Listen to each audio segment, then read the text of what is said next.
হজরত আইয়ুব আলাইহিসসালাম আল্লাহর একজন নবী ছিলেন। একদিন তিনি কঠিন পরীক্ষার সম্মুখীন হলেন। তার সমস্ত ধন সম্পদ, সন্তান সন্ততি, এমনকি বাড়িঘর পর্যন্ত ধ্বংস হয়ে গেল। শরীরে এমন এক রোগ বাসা বাঁধল যে মানুষ তার কাছে আসতেও ভয় পেত। কিন্তু একজন ছিলেন যিনি কখনোই হজরত আইয়ুব আলাইহিসসালামের কাছ থেকে দূরে যাননি, তার বিশ্বস্ত ও ধৈর্যশীলা স্ত্রী। তিনি দিনরাত স্বামীর সেবা ও যত্ন করতেন। শয়তান তখনকে দিতে লাগল, বলল, তোমাদের রব কি তোমাদের ভুলে গেছেন? তোমাদের আজ এই দুরবস্থা কেন? স্ত্রী সেই কথা শুনে একদিন আইয়ুব আলাইহিসসালামকে একই প্রশ্ন করলেন।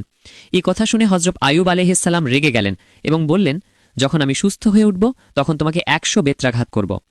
অনেক বছর ধরে তীব্র কষ্ট ভোগের পর আল্লাহ তাআলা তাকে আরোগ্য দান করলেন। জমিন থেকে এক ফোয়ারা নির্গত হল। আল্লাহর নির্দেশে তিনি সেই পানিতে স্নান করলেন ও তা পান করলেন। সঙ্গে সঙ্গে তার সমস্ত রোগ সেরে গেল।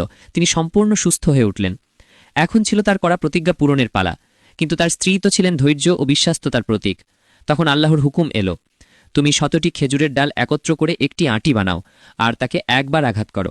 এতে তোমার প্রতিজ্ঞাও পূর্ণ হবে আর তোমার স্ত্রীর প্রতিও রহম থাকবে। এইভাবে আল্লাহ তাআলা তার বান্দা আইয়ুব আলাইহিসসালামের ধৈর্য ও ঈমানের প্রতিদান দিলেন। যে বান্দা ধৈর্য ধারণ করে, আল্লাহ কখনোই তাকে একা ছেড়ে দেন না।